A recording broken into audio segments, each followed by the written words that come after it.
வணக்கம். நைஜீரியாவில் மறுபடியும் பாடசாலை ஒன்றில் இருந்து மாணவர்கள் ஆயுததாரிகளினால் கடத்தப்பட்டார்கள். 37 மாணவர்களை பிடித்து சென்றிருக்கின்றார்கள். ஏழை பெற்றோர்கள் எப்படி பணத்தை கொடுத்து இவர்களை மீட்கப் போகின்றார்கள்? நைஜீரியாவின் வடபுலத்தே இருக்கின்ற தீவிரவாத ஜிஹாத் அமைப்பினரும் வன்முறை குண்டர்களும் பணத்தை சேகரிப்பதற்காக செய்திருக்கின்ற இன்னொரு வேலை என்று தலைப்பு செய்தி தெரிவிக்கின்றது. பாகிஸ்தானில் நடைபெற்றிருக்கின்ற அவலம் கிராமப்புறம் ஒன்றில் ஏழைகள் நிறைந்த பகுதியில் தனியார் ஒருவருடைய வீட்டில் அமைக்கப்பட்டிருந்த தனியார் கல்வி நிலையத்தினுடைய கூரை இடிந்து விழுந்ததில் அதற்குள் இருந்த 14 சிறார்கள் பரிதாப மரணம் அடைந்திருக்கின்றார்கள். பாகிஸ்தான் லாகூரில் இந்த சம்பவம் நடைபெற்றிருக்கின்றது. பாகிஸ்தானினுடைய இன்றைய புகழுக்கும் அதனுடைய கட்டிடங்களுக்கும் இடையே இருக்கின்ற இடைவெளியை இந்த சம்பவம் காட்டுவதாக தெரிவிக்கப்படும். வெனிசுலா நாட்டில் இடம்பெற்ற நிலநடுக்கம் இன்று அந்த நிலநடுக்கம் ஏற்பட்ட இடங்களில் இருக்கின்ற மக்களுக்கு உணவு, குடிநீர், மருந்து எதுவும் இல்லாமல் பெரும் வரலாற்று துயர் ஏற்பட்டிருக்கின்றது. வெனிசுலா நாட்டை உலகம் எப்பொழுதோ கைவிட்டு விட்டது. இப்பொழுது நிலநடுக்கத்தின் பின்னர் திரும்பியே பார்க்காமல் விட்டுவிட்டது. பட்டினி மரணங்கள் கடைசி கட்டத்தில் நிற்கின்றன. உடனடியாக $50 மில்லியன் வேண்டும் என்று ஐக்கிய நாடுகள் சபையினுடைய உலக உணவு திட்டம் வினயமாக உலக மக்களை கோரியிருக்கின்றது.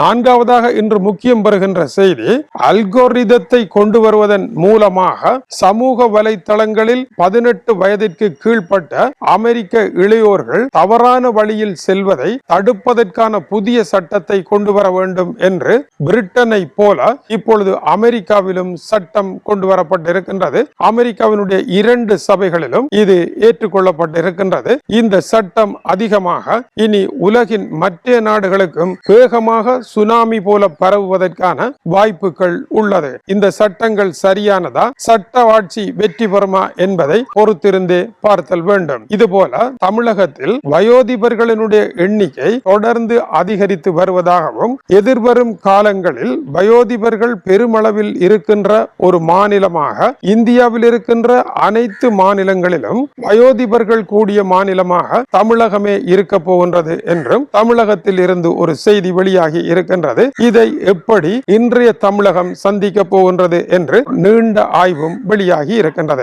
ஆப்பிரிக்காவில் பயங்கரவாதம் என்பது இப்பொழுது பணத்திற்காக அது இடம் மாறி இருக்கின்றது. ஆப்பிரிக்காவின் பயங்கரவாத குழுக்களில் பலருக்கு உண்மையான லட்சியம் என்பதோ அவர்களுடைய இலக்கு என்பதோ கிடையாது. இன்று சிறப்பாக வாழ்வதற்காக பணத்தை எப்படி தேடுவது என்பது அவர்களுடைய தாக்குதல்களில் கொப்பளிப்பதாக நைஜீரியாவில் இருந்து செய்திகள் வெளியாகி இருக்கின்றன.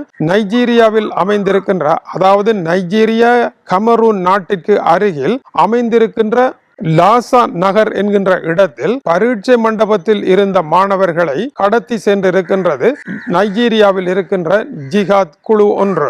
இந்த குழு அந்த நாட்டின் மக்களை மட்டும் கொண்டது அல்ல. ISWAP என்று கூறப்படுகின்ற அப்பிராந்தியத்தில் சூழ்கொண்ட மேகமாக வளர்ந்து கொண்டு இருக்கின்ற வேலையில்லா திண்டாட்டம், வறுமை, வாழ முடியாமை, கல்வி அறிவின்மை போன்ற பல காரணங்களினால் இளைஞர்கள் வன்முறை குண்டர்களாகவும் ஆயுததாரிகளாகவும் மாறி பயங்கரவாத அமைப்புகள் என்கின்ற பெயரில் நடத்துகின்ற இத்தகைய கடத்தல்களில் இந்த 37 மாணவர்களுடைய பெயர் பட்டியல் வெளியாகி இருக்கின்றது. இனிமேல் இவர்களை பணம் கொடுத்து மீட்க வேண்டிய நிலை அந்த பெற்றோருக்கு இருக்கின்றது. இந்த தாக்குதல் சம்பவத்தில் அலையலையாக நுழைந்த ஆயுததாரிகள் நடத்திய துப்பாக்கி பிரயோகத்தில் ஆசிரியர் ஒருவர் கொல்லப்பட்டார். நைஜீரிய காவல்துறை ஊழியர் ஒருவர் கொல்லப்பட்டார். இன்னொருவர் கடத்தி செல்லப்பட்டிருக்கின்றார். 3 கொல்லப்பட்டிருக்கின்றார்கள். நைஜீரியாவில் 2014ஆம் ஆண்டு போகோ கராம் அமைப்பு பாடசாலைக்குள் நுழைந்து மாணவிகளை கடத்தி சென்று அதன் பின்னர் அவர்களை மீட்க பெரும்பாடுபட்டதும், உலக நாடுகளினால் அவர்களை மீட்க முடியாமல் போனதும், பெருந்தொகை பணம் கொடுத்து கணிசமான அளவு மீட்கப்பட்டதும் சோக வரலாறாக இருக்கின்றது. பாடசாலைகள் இப்படியான அவலத்தை சந்திப்பது நைஜீரியாவில் உலக முதலிடமும் பெற்றிருக்கின்றது. நைஜீரிய அரசினாலும் அமெரிக்க அரசும் இணைந்தாலும் கூட இத்தகைய தாக்குதல்களை தடுக்க முடியவில்லை. பெரும்பாலும் கிறிஸ்தவ பாடசாலைகள் இந்த ஆபத்தை நைஜீரியாவில் சந்திக்கின்றன.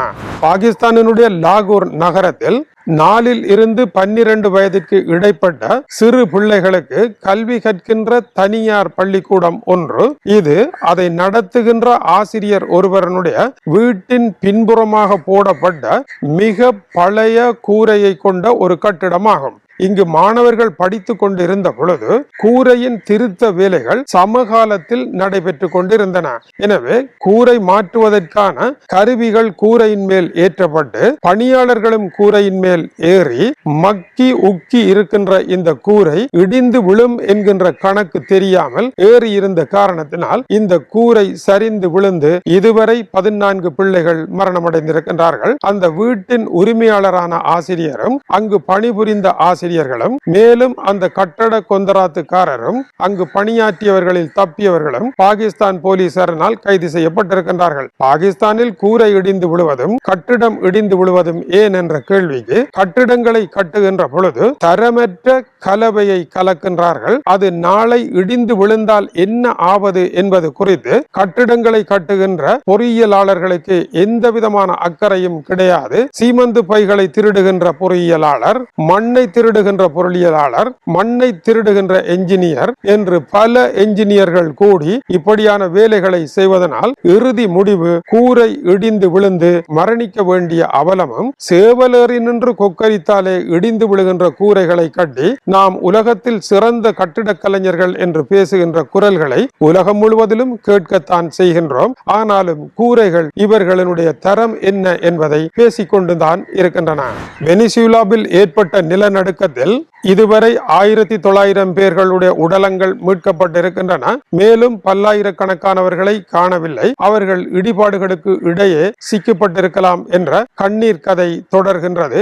எப்படி கெய்டியில் நிலநடுக்கம் ஏற்பட்டு இன்று வரை அது ஆறாத சோகமாக இருக்கின்றதோ அதே போன்ற ஒரு பேரபலம் இப்பொழுது வெனிசுலாவில் ஏற்பட்டிருக்கின்றது. வெனிசுலாவினுடைய அரசுக்கு எதிராக அமெரிக்கா எடுத்த நடவடிக்கைகளினால் பெரும் வறுமை ஏற்பட்டு வெனிசுலா நாடு தன்னுடைய மக்களை கொலம்பியா நாட்டிற்கு ஆடு மாடுகள் போல விற்பனை செய்த கதையும் உலக அரங்கில் வெளியே வராமல் இருக்கின்றது. இப்பொழுது நிலநடுக்கம் ஏற்பட்ட பின்னர் மனித உயிர்களுக்கும் மனிதர்களுக்கும் வெனிசுலாவில் மதிப்பில்லாமல் போவதற்கு அந்த நாட்டில் இருந்த சர்வாதிகார ஆட்சி காரணமா என்பது கேள்வி. ஏனென்றால் இன்று மக்களை கவனிக்க யாரும் இல்லை. வெனிசுலா அரசுக்கு எதிராக அமெரிக்கா நடத்திய தாக்குதலை கண்டித்த நாடுகள் இப்பொழுது அமெரிக்கா செய்தது போல நிலநடுக்கம் செய்திருக்கின்ற இந்த ஆபத்தை உண்மையான கண்டனங்களை தெரிவித்திருந்தால் அந்த நாடுகள் முதலாவதாக ஓடி வந்திருக்க வேண்டும். ஐக்கிய நாடுகள் சபையினுடைய அகதிகள் பிரிவாகிய UNHCR இப்பொழுது அவலக்குரல் கிளப்பி இருக்கின்றது. வெனிசுலாவினுடைய கடற்கரை ஓர துறைமுக நகரமாகிய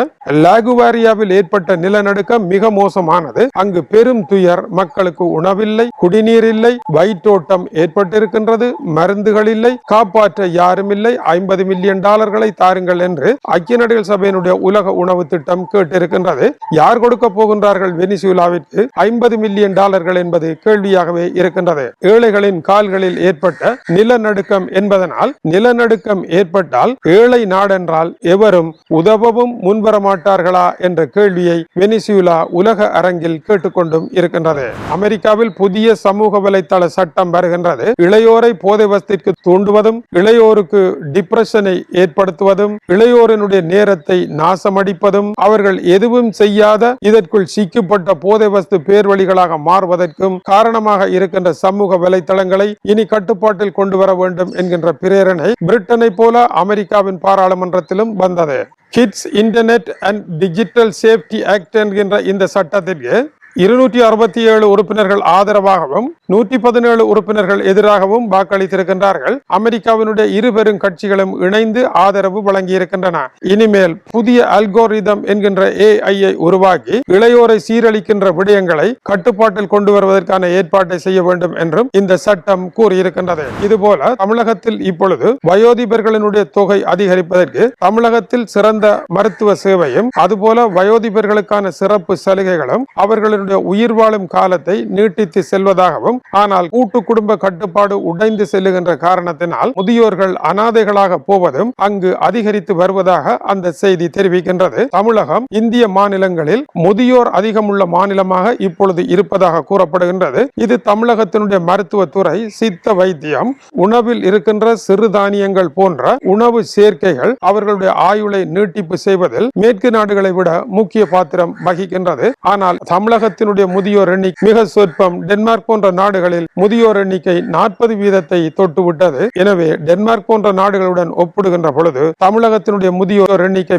மிக சொற்பம். டென்மார்க் போன்ற நாடுகளில் முதியோர் எண்ணிக்கை 40% தொட்டுவிட்டது. தமிழகத்தினுடைய முதியோர் எண்ணிக்கை 20% கூட தொடவில்லை என்றால் அது ஒரு தொகையே அல்ல என்பதும் குறிப்பிடத்தக்கது. வணக்கம் உறவுகளே.